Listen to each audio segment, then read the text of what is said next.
Ditampilkan seorang pria terbangun di tengah hutan dengan sakit kepala yang tak tertahankan akibat jeritan.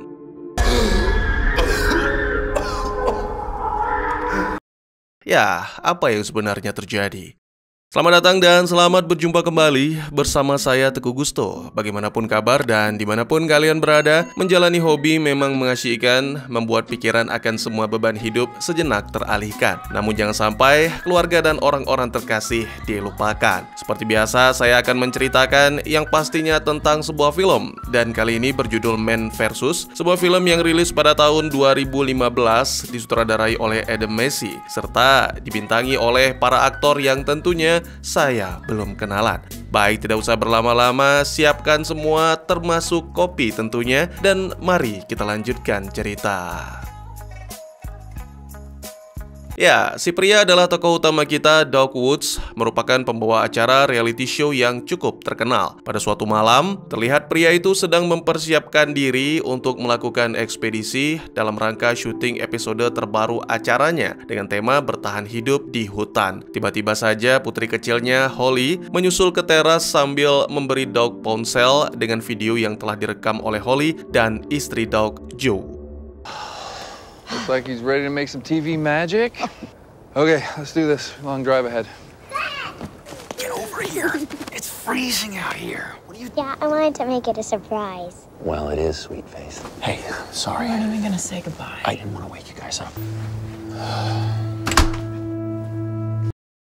Kemudian setelah berpamitan, tokoh utama kita pun masuk ke dalam van dan menempuh perjalanan sembari bercanda bersama rekan-rekan. Mereka membicarakan tentang pekerjaan, bahwa Doug akan tinggal di tengah hutan yang sangat terpencil di dekat danau Skin Bear. Namun Doug hanya menanggapi dengan santai, mengajak Bill untuk bermain catur. Pada intinya dia menerima tugas itu, sekaligus menjawab tantangan Terry, adik kandung Doug yang bertugas sebagai editor. Angie sebagai juru kamera meminta Doug untuk tidak lupa memeriksa lensa, sedangkan sutradara Bill menunjukkan lokasi syuting pada peta dan menjelaskan tempat kamp pemburu yang sekaligus tempat tinggal pemandu. Ya, semuanya menyemangati Doug karena ini merupakan kesempatan untuk meningkatkan rating dan membuat program mereka menjadi lebih populer. Thanks for the overwhelming confidence, guy. You are gonna do a great job. He's right. This is our chance to take the show really big. Don't you worry, buddy. Setibanya di sebuah kafe di pinggir jalan, mereka sarapan sembari menemui pemandu bernama Duncan. Meski belum pernah menyaksikan acara Doug, tetap dia mengaku cukup mengenali wilayah tujuan. Dia memperingatkan kelompok Doug bahwa jika ada di antara mereka yang tewas, maka jasadnya tidak akan ditemukan karena beruang di sana selalu lebih cepat daripada tim penyelamat. A bear will probably find my body way before any search. I'll see you on the boat, Mr. Woods. Uplifting. Beberapa waktu kemudian, mereka pun menaiki perahu Duncan dan Bill menjelaskan kembali bahwa Doug akan ditinggal di hutan selama 5 hari dan merekam semua yang terjadi. Doug juga diberikan telepon satelit yang bisa digunakan untuk melapor. Ketika tiba di tepi, para kru segera menurunkan tokoh utama kita lalu pergi ke lokasi lain untuk membangun tenda mereka sendiri. Same as always. 5 days alone, making TV magic. This is what you do.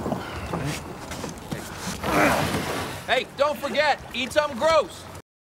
Doug segera memasang kamera dan mulai syuting. Menurut skenario, dia akan berperan sebagai fotografer yang tersesat di hutan. Sebelumnya, kru telah mengemasi alat-alat yang diperlukan, tapi seadanya, dan Doug memperlihatkan semuanya di depan kamera. Mulai dari topi sampai permen karet, pada awalnya dia berniat untuk mendirikan tempat berlindung dari dahan dan ranting pohon, yang mana membuat sang tokoh utama tidak sengaja melukai diri dalam prosesnya dan merekam momen tersebut.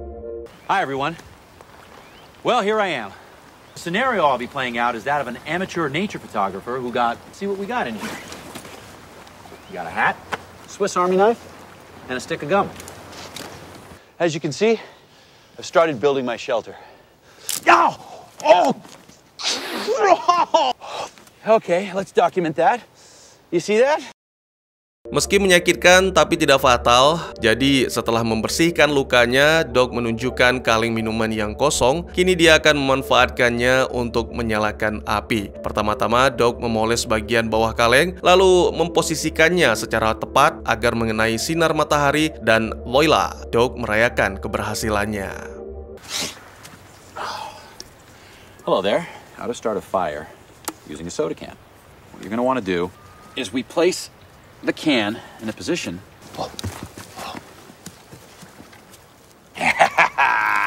I have made fire. Oh, come on. That's cool no matter how you cut it. Oh, don't want to burn the...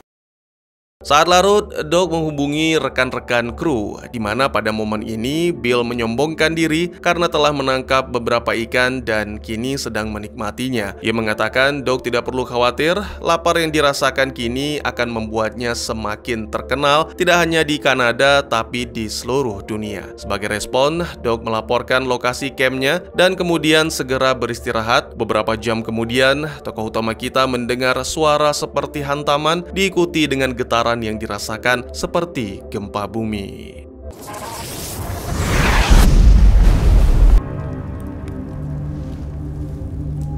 Yes, it was a noise. Woke me up. Guess it was an earthquake.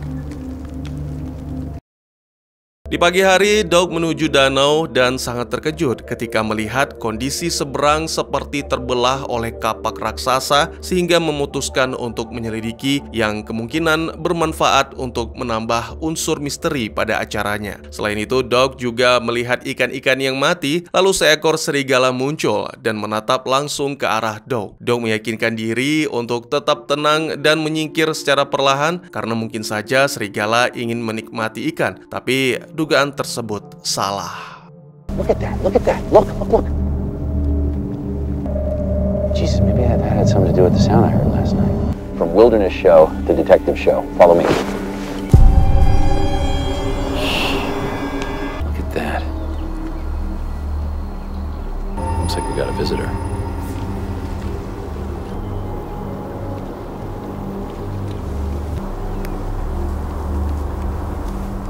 Fish here are going to be a huge feast for him. Lapar mulai terasa, tapi tak mungkin mengkonsumsi ikan. Doug pun memutuskan menghubungi rekan-rekan, tapi anehnya telepon satelit itu menjadi tidak berfungsi. Saat berkelana di dalam hutan, tokoh utama kita menemukan kotoran kelinci. Doug sebenarnya pecinta hewan, tapi untuk kondisi ini dia terpaksa melakukan demi bertahan hidup. Jadi dia menunjukkan cara memasang perangkap dengan ranting kayu dan batu besar. Apel yang dibawa dijadikan sebagai umpan, dan kini yang diperlukan hanyalah menunggu. Beberapa waktu kemudian, Doug kembali memeriksa 3 perangkap yang dipasang di pagi hari. Pada perangkap pertama, ia menemukan kelinci. Tentu saja Doug sangat gembira dan merayakan tanpa menyadari kamera yang terjatuh. It looks like we got some food. Can it be?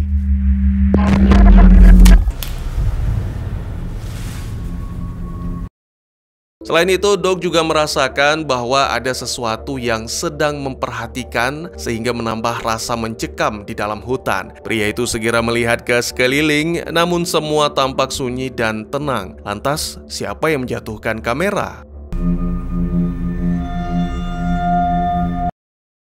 Kemudian Doug merekam cara menguliti dan membersihkan kelinci dengan benar, terkesan seperti acara petualangan campur masak-masak. Setelah semuanya siap, sementara daging dibakar, Doug mencoba menghubungi seseorang. Sayangnya, baik telepon satelit maupun ponsel sama-sama tidak berfungsi, sehingga tokoh utama kita hanya memeriksa rekaman video dari keluarga. Hi, babe. I know things. Be careful, okay? And we will be. I love you.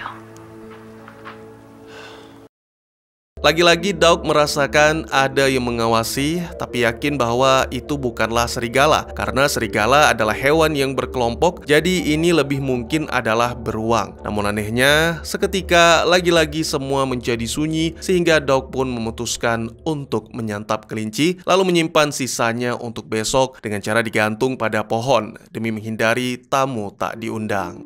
So what I'm going to do is hang it from a high branch out of reach of any large animal. So I've got my homemade rope with a stick tied on the end. Mr. Bunny. Oh, almost. First try. Piece of cake. Malam semakin larut di dekat api unggun. Doug menjelaskan bahwa syarat utama bertahan hidup adalah membiarkan pikiran tetap tajam di kala sepi. Salah satu cara adalah bermain catur dengan diri sendiri. Lagi, pada momen ini tokoh utama kita mendengarkan sesuatu untuk sesaat, tapi kali ini dia memutuskan untuk mengabaikan dan melanjutkan permainan tanpa menyadari kelincinya sedang dicuri. Doug juga merekam pesan untuk para pemirsa, menjelaskan betapa nyaman tempat berlindungnya di hutan. Ketika mendengar suara jeritan, Doug pun memutuskan untuk mencari dengan membawa kamera night vision, berharap bisa menemukan sumber suara.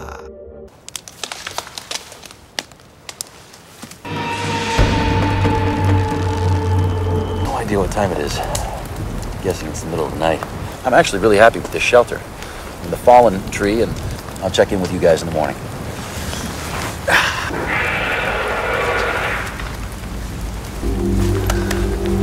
Doing night vision here, Terry.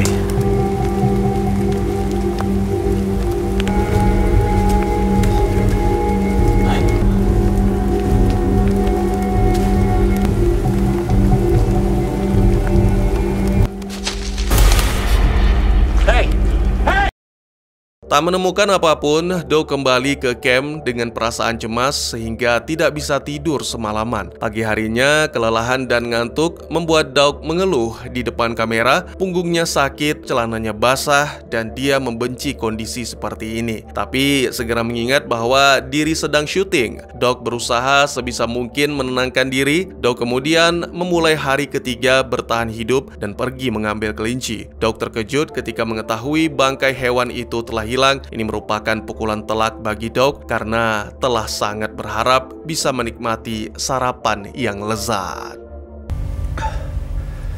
That sucked. Wet ass. Shut up, geese! Get it, come on. Sure to do it. On the breakfast menu this morning, wild... Damn it. Doug pun mencoba kembali menghubungi kru, tetapi hasilnya tetap sama. Doug kemudian meyakinkan diri bahwa kelinci telah dicuri oleh serigala yang licik, lalu pergi memeriksa perangkap lainnya. Dan sangat disayangkan, perangkap 1-3 semuanya kosong. Hanya saja pada perangkap terakhir, Doug menemukan zat hitam aneh dan merasa belum pernah melihat zat itu sebelumnya. Come on! Okay. So yesterday, I got lucky. Most likely a bear.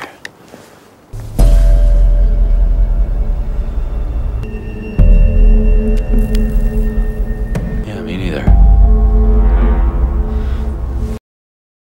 Kembali ke camp, Doug menyadari bahwa telepon satelitnya hilang, padahal sebelumnya dia jelas-jelas meninggalkan di tas. Selain itu, bidak catur juga berpindah. Apa mungkin dirinya lupa? Atau mungkin Doug telah kehilangan akal sehat? Karena jika hilangnya kelinci adalah ulah serigala, maka tidak mungkin hilangnya telepon satelit dan berpindahnya bidak catur juga ulah hewan itu. Ini berarti ada orang lain di sekitar. I put it here. I'm losing my fucking mind. I put the fucking phone on the bag. I put it on the bag. That's not how I left it. You know any wolves who can play chess? That's it. I'm gonna make my way around the lake and then I'm gonna come up to pick up point. I swear to God, if this is you and Bill and Angie, I will be really fucking pissed off at you guys.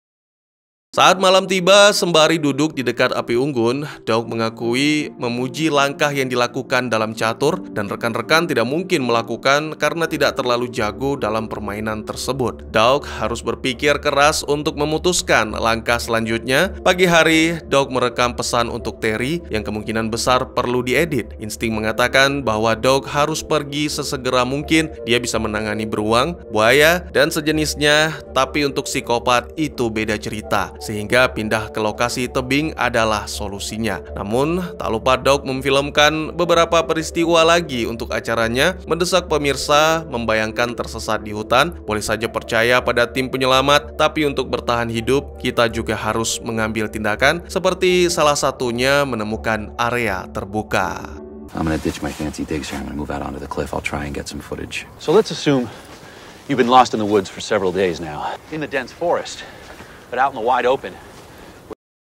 Doug kemudian berangkat untuk mencari tempat lain yang serupa. Tak lama kemudian, dia mencapai tebing berbatu di dekat danau yang cukup terbuka. Kini Doug hanya perlu menemukan makanan, namun sayangnya tidak ada lagi ikan di danau. Jadi Doug harus kembali ke hutan untuk mencari apapun yang bisa dimakan. Just on top of the ridge there is an open area that's clearly visible from the sky as well as the... Now we just have to make it a little cozier. Let's get to it. Now that we've got our fire going.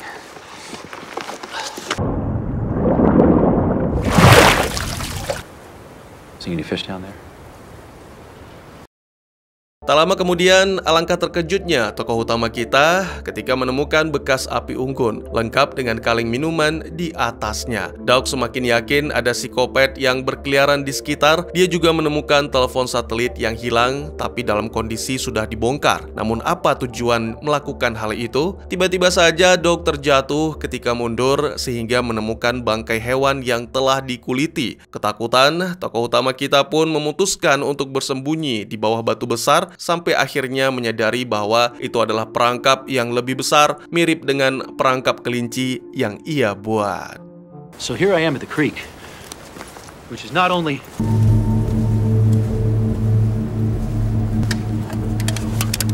Recognize this? and Buddy decided to take it apart.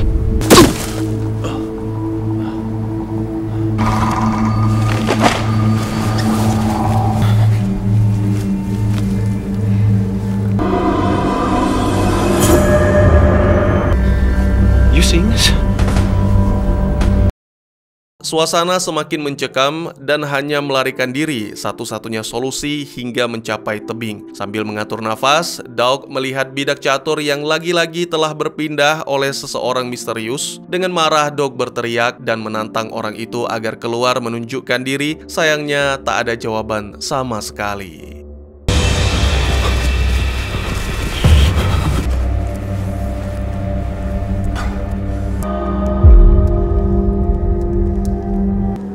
Asshole! Well, I like your fucking chess moves! Malam berikutnya, Doug memasang 3 kamera di sudut-sudut strategis, berharap bisa menangkap gambar psikopat. Tidak hanya lelah, tapi juga lapar melanda. Namun karena kondisi sekitar sangat berbahaya, jadi Doug memutuskan untuk tidur saja. Malam berlalu tanpa kejadian yang berarti. Ya, setidaknya itulah yang dipikirkan Doug ketika bangun. Namun alangkah terkejutnya tokoh utama kita ketika menemukan kamera-kamera telah diturunkan. Jelas ada seseorang yang memang dengan sengaja menyusup untuk melakukannya. 3 camera security perimeter.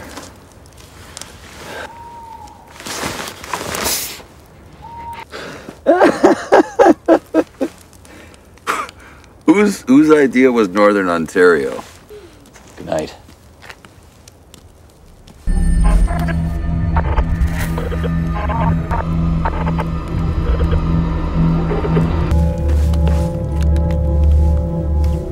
Tilt the fucking cameras down. Semakin lama di sana, Doug semakin merasa mentalnya terganggu. Jadi dia pun memutuskan untuk meninggalkan acara dan mulai mengemas barang-barang. Selanjutnya, Doug merekam video perpisahan, menjelaskan bahwa dia telah melempar pinus ke dalam api sebagai sinyal asap agar tim SAR datang menemukan dan membawanya pulang. Siapa sangka, di saat yang sama pria itu merasakan semacam teror yang tak terjelaskan, dan yang tak kalah mengejutkan adalah gelombang energi yang menghantam Doug sehingga terpental ke danau. I'm done. I'm fucking done, Terry. But I can't deal with a fucking psycho cut this together and make it look like 5 days in post. I'm gathering. This is ridiculous. As soon as I'm done here, I'll pack up all my gear. I've survived 5 days here in the forests of northern Canada. and I've thrown some fresh pine and spruce needles on my fire. All right, enough is enough. Is that you? I know you're out here!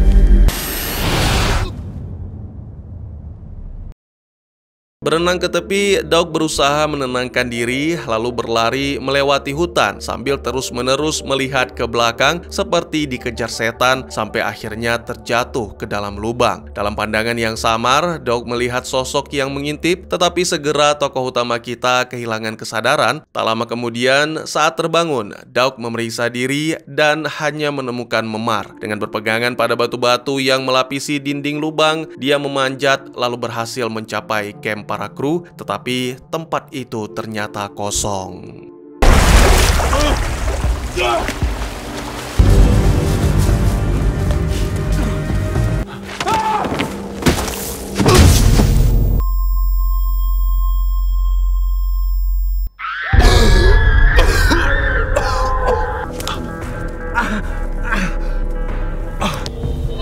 Terry? Doug kemudian menemukan darah pada batang pohon yang membuatnya kembali mencari sampai akhirnya menemukan Terry dalam kondisi digantung dan bergegas menurunkannya. Terry sebenarnya masih hidup tapi tak mampu berbicara. Jadi Doug segera berlari ke tenda untuk mengirim pesan SOS. Sayangnya sama seperti telepon satelit, radio itu juga tidak berfungsi. Akhirnya tokoh utama kita segera mengambil kotak P3K, tapi saat hendak kembali sangat mengejutkan. Dia melihat makhluk misterius sedang di atas tubuh Terry. Makhluk itu mendadak menembakkan gelombang energi yang membuat Doug melarikan diri dan bersembunyi di tepi.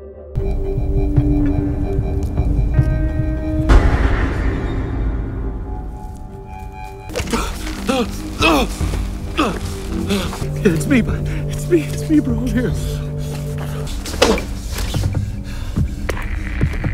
Mayday, we need help! Can anyone read me over?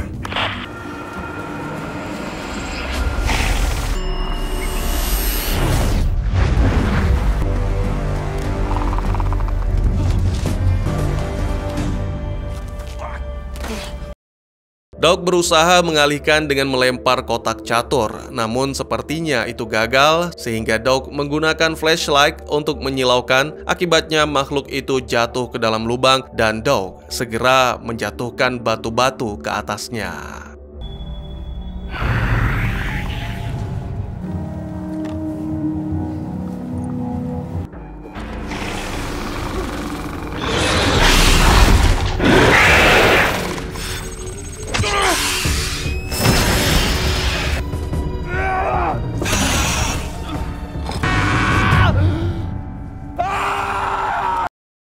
Doug kembali ke camp, lalu menemukan Terry dalam kondisi tak bernyawa, serta mayat rekan-rekan yang lain yang telah dikuliti. Dia membaringkan mereka dan menutupi dengan terpal, lalu pergi menuju ke tepi, menyesali apa yang terjadi, sembari merasakan sakit yang mendalam akibat kehilangan. Doug juga membuat rekaman terakhir, meski tidak yakin apakah akan ada orang yang menemukan rekaman tersebut jika dirinya tidak selamat. Dia juga merekam pesan cinta untuk keluarga, menyaksikan video-video terakhir mereka, lalu menguatkan diri untuk menyelesaikan apa yang telah ia mulai.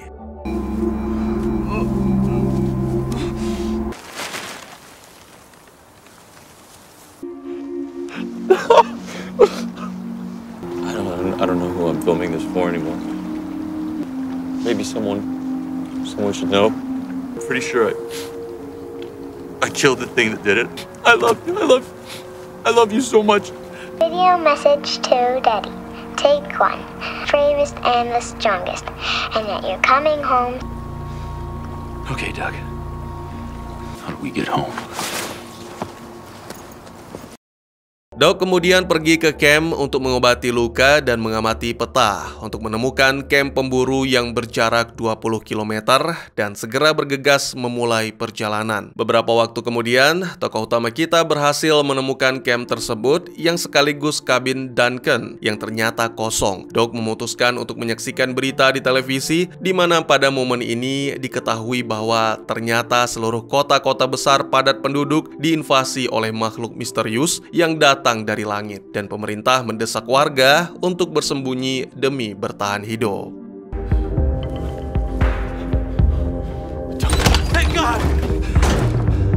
Duncan? At this point, we can't say with any accuracy what the world's largest and most densely populated city's base. Get down! All we know is that the attack is of unknown. We were that several alien aircraft were. If you can hear me, if you're out there. Mengetahui hal ini, Doug mengambil semua makanan kaleng untuk dimasukkan ke dalam ransel, lalu bergegas naik ke perahu berniat untuk kembali ke keluarganya. Namun Duncan tiba-tiba datang menghentikan meskipun Doug telah menjelaskan semuanya dan mengajak pemburu itu bergabung. Sampai akhirnya makhluk misterius datang menghabisi Duncan, tak punya senjata untuk melawan. Akhirnya Doug berusaha menyalakan mesin, lalu menggunakan baling-balingnya untuk menyerang makhluk misterius. What the hell are you doing in my boat? You could do.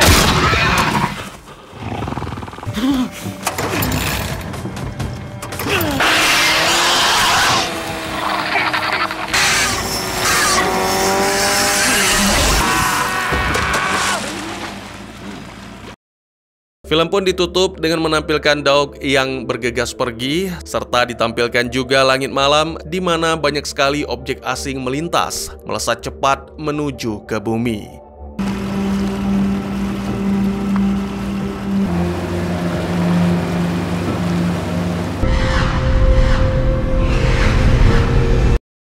Makhluk apakah yang menginvasi dan mampukah umat manusia melawannya?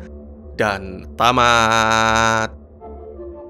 Ya, Doug Woods, seorang petualang di acara TV bersama timnya pergi ke daerah terpencil di Ontario. Di sana Doug akan menghabiskan 5 hari sendirian di hutan untuk bertahan hidup. Ini adalah musim ketiga acara TV-nya berjudul Woods Versus, di mana Doug merekam perjuangannya untuk bertahan hidup. Saudaranya yang menjadi editor acara tersebut mengingatkan Doug bahwa mereka harus mendapatkan rekaman yang bagus agar acara mereka sukses dilirik jaringan TV kabel. Hari pertama sendirian di hutan berjalan seperti yang Doug harapkan, namun ketika dia mendengar suara di hutan pada malam hari dan mendapati hasil tangkapannya seekor kelinci liar hilang di camp, Doug mulai curiga bahwa dia tidak sendirian.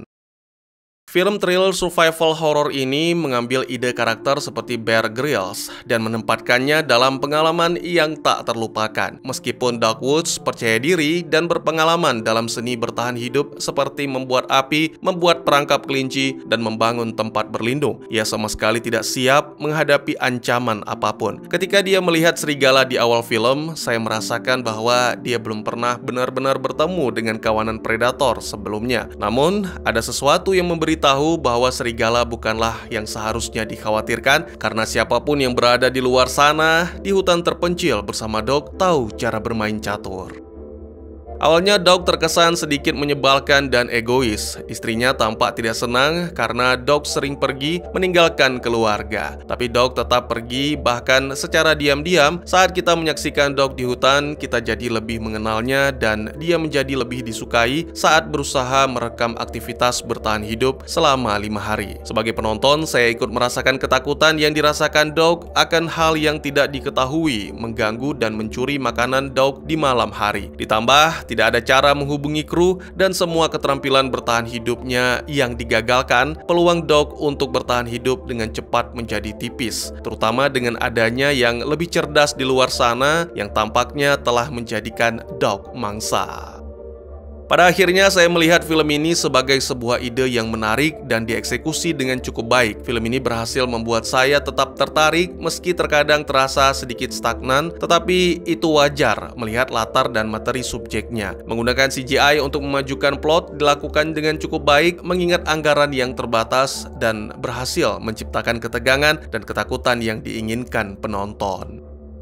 Invasi alien dalam film ini diceritakan dengan tiba-tiba dan alien dengan kekuatan yang dahsyat menghancurkan kota-kota besar tanpa ampun. Motif di balik serangan ini masih menjadi misteri, meninggalkan pertanyaan tentang tujuan sebenarnya dari alien tersebut. Sayangnya, manusia tampaknya tidak siap menghadapi invasi ini, terlihat dari ketidakmampuan militer dalam memberikan perlawanan yang berarti. Dunia yang Doug kenal hancur, memaksanya untuk bertahan hidup di tengah kekacauan dan ancaman alien yang masih tersisa. Meskipun mengerikan, situasi ini justru menunjukkan kemampuan adaptasi dan kegigihan manusia dalam menghadapi tantangan yang luar biasa.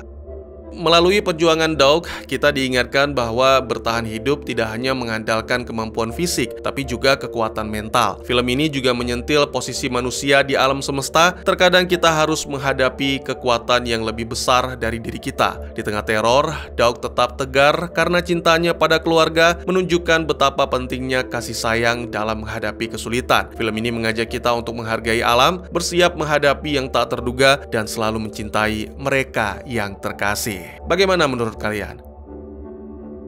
Mungkin segitu saja teman-teman. Terima kasih buat yang sudah menyaksikan. Silahkan memberikan komentar, bertanya, ataupun merequest kira-kira film apa yang menarik untuk dibahas. Bisa lewat kolom komentar, atau buat yang malu-malu bisa via DM ke Instagram saya di @teguhgusto. Insya Allah pasti akan dibaca. Mari kita jadikan kolom komentar sebagai sarana penambah wawasan dan menciptakan jalinan persaudaraan, bukan malah menjadikannya sebagai tempat pembulian sehingga menciptakan permusuhan.